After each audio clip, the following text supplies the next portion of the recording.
Sebelum mulai, gue cuma pengen ngucapin makasih banget buat Rayendra Nesta yang udah beli merchandise di Sri Anime. Seandainya lo minat juga, silakan lo bisa langsung bungkus aja. Linknya ada di deskripsi.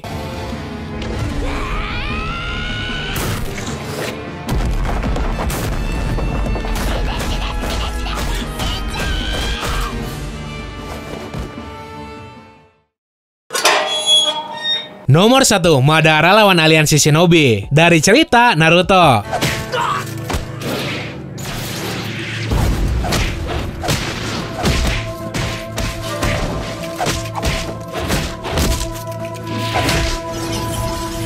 Biarpun jadi sosok antagonis, si Madara ini tetap di-respect semua shinobi yang ada. Pas dihidupin lagi make Edo Tensei, si Madara ini kan dipaksa ngelawan ribuan pasukan aliansi shinobi. Tapi tetap aja, biarpun kena gangbang dan kena berbagai jurus, si Madara tetap bisa menang. Disegel si Gaara yang pakai kekuatan biju aja tetap bisa lolos. 5 Kage kagak ada yang kuat ngelawannya sampai turu. Dari sekian banyaknya shinobi, cuma si Gai sama Hashirama doang yang bisa ngimbangin si Madara.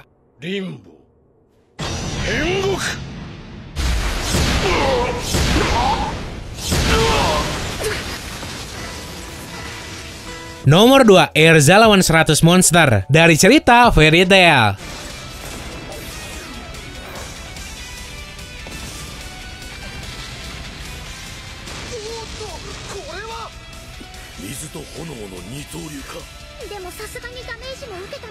Di tantangan hari ketiga pas acara adu sihir digelar, harusnya kan anggota guild tuh gantian masuk ke sebuah dungeon buat ngebunuhin 100 biji monster. Dari Fairy Tail mah malah si Erza sendirian yang masuk. Semua orang udah jelas ngeremehin si Erza dan bilang kalau itu tuh keputusan bodoh. Tapi si Erza beneran serius ngelakuin hal itu. Dan bener aja, dengan ngeluarin berbagai armor, si Erza berhasil ngebunuhin 100 monster dan bikin semua penonton ngerasa takjub sama kekuatan tuh cewek.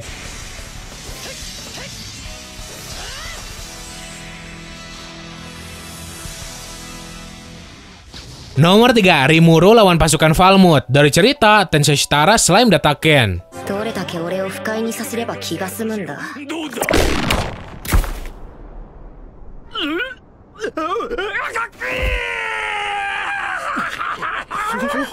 Si Rimuru ini sebenarnya terkenal sebagai raja yang baik sama rendah hati ke semua orang. Tapi biarpun jadi orang yang penyabar, tetap ada batasnya. Kemurkaan si Rimuru dikasih lihat setelah pasukan dari kerajaan Falmouth ngeinvasi desanya dan ngebantai semua penduduk di situ, termasuk ajudan kesayangan si Rimuru yang bernama Shion. Dari sini Doi bersumpah ngedeklarasiin perang ke kerajaan Falmouth. Dan bener aja, selang beberapa hari pasukan Falmouth yang padahal terdiri dari 10.000 prajurit disapu bersih sama serangan si Rimuru. Hal ini Doi lakuin sekalian juga buat ngumpulin jiwa, buat dipanen demi berubah jadi Raja Iblis.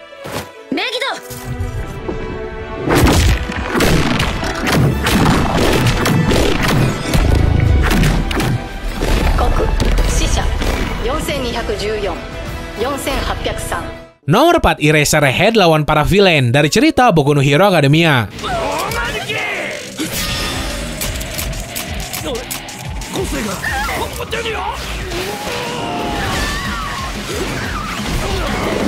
Pas murid kelas A lagi anteng latihan, tiba-tiba para villain dari kelompok antagonis di ceritanya yang bernama Shigaraki malah pada muncul. Padahal di tempat latihan itu tuh lagi kagak ada pro hero yang ngejagain. Alhasil lah sebagai guru, si Eraserhead atau nama aslinya Aizawa mati-matian ngelindungin muridnya. Biarpun harus ngelawan para villain itu sendirian. Dengan make kekuatan mata yang bisa ngenetralisir kekuatan musuh, si Aizawa bisa ngulur waktu sampai pro hero lain muncul. 20秒17秒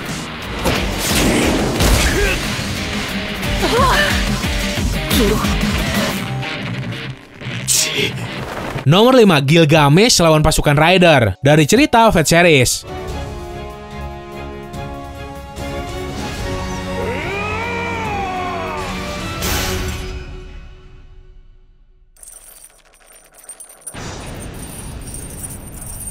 Pas perang cawan suci keempat, si Gilgamesh ini kan dapat tantangan dari si Rider buat bertarung. Si Rider ini punya kekuatan Nobel Phantasm di mana doi manggil semua rekan seperjuangannya semasa hidup yang jumlahnya ribuan buat nyerang musuhnya. Dengan entengnya pas si Gilgamesh ngeluarin pedang andalannya yang bernama Ea, sekali tebas pasukannya itu malah jatuh ke jurang hasil tebasan Ea. Sampai akhirnya cuma sisa si Rider doang. Dari sini mah si Gilgamesh tinggal nusuk si Rider sampai mati.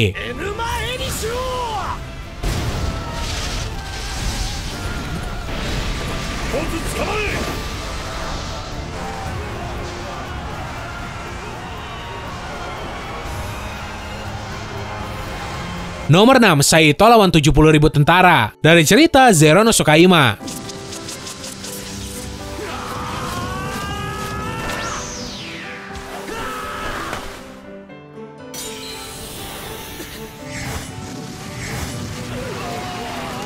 Demi ngelindungin cewek yang doi cinta yang bernama Louis ngelakuin misi bunuh diri, si Saito rela jadi penggantinya buat ngelawan kerajaan musuh sendirian. Dan ngebiarin ceweknya itu dievakuasi make kapal laut melayang. Berbekal tekad ngelindungin satu-satunya orang yang doi cinta, si Saito berhasil mukul mundur pasukan kerajaan Albion yang terdiri dari 70.000 orang.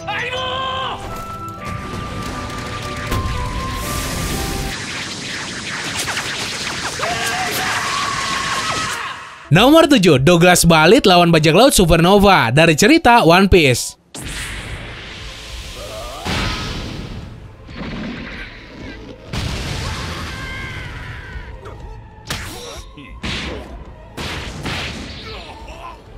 Setelah festival bajak laut ngalamin kekacauan, muncul mantan kru Raja Bajak Laut yang bernama Douglas Balit, yang dengan sombongnya nantang semua bajak laut Supernova alias bajak laut generasi terburuk buat ngelawan dirinya. Contohnya bajak laut itu tuh si Luffy, Zoro, Kid, Killer, dan lain sebagainya. Gilanya si Balit berhasil menang. Udah gitu, doi punya cita-cita nantang dan ngalahin Buster Call, yaitu sebuah panggilan darurat di mana seluruh pasukan angkatan laut yang dipimpin seorang admiral datang. Selain itu, pas nge-awaken kekuatannya, si Balit ini bisa nahan kekuatan gabungan antara si Sabo, Law, Hancock, Smoker, Luffy, sama Lord Buggy.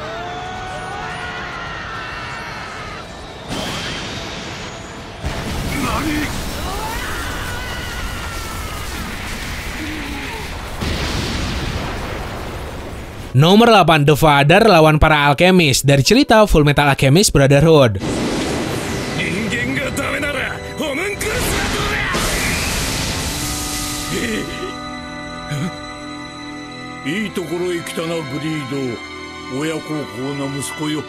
Sebagai homunculus yang punya kekuatan dewa, bahkan bisa nyiptain matahari di telapak tangannya, menjelang episode terakhir, si The Father ditantang ngelawan para alkemis kuat yang pengen ngalahin doi. Karena si The Father ini pengen ngancurin kerajaan dan ngorbanin ribuan manusia. Berkat gabungan kekuatan dari semua orang, untungnya si The Father bisa dikalahin, biarpun semuanya hampir mati di solo sama si The Father.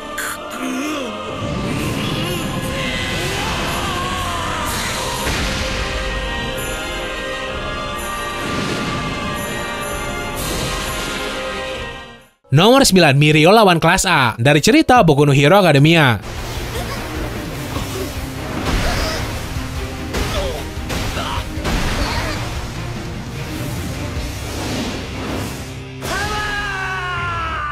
Di episode menjelang akhir season 3 animenya, kelasnya si Midoriya kan ditantang buat laga uji coba ngelawan The Big Three di sekolahnya. Salah satunya si Mirio ini, yang nantangin semua murid kelas A maju sekaligus. Berkat otaknya yang jenius memanfaatin kekuatan penembusannya, si Mirio berhasil menang. Tapi aksi kerennya itu kudu hancur gara-gara baju seragam yang si Mirio pakai malah melorot.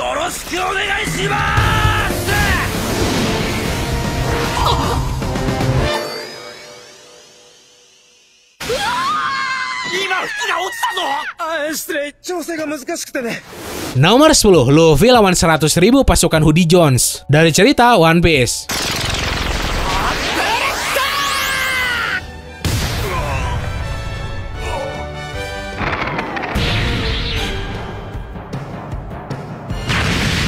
Setelah time skip 2 tahun si Luffy melajarin haki, Doi pertama kali nunjukin hasil latihannya di Pulau Manusia Ikan. Waktu itu kan lagi ada villain namanya Hoodie Jones. Nah, Doi ini mimpin 100.000 pasukan manusia ikan. Pas si Luffy datang dengan pakai haki rajanya, 50.000 manusia ikan berhasil dibikin tumbang tanpa disentuh. 50.000 sisanya mah bisa dengan gampang dibantai juga.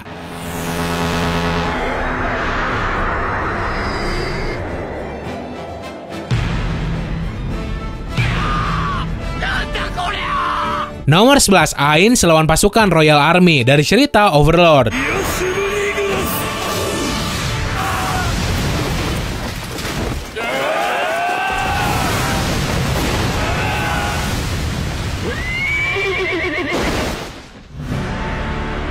Seorang kaisar yang turun langsung ke medan perang buat nunjukin kekuatannya yang overpowered banget dengan manggil makhluk terkutuk bernama Subnigurat. Si Ains berhasil ngebunuh 70.000 pasukan Royal Army sendirian.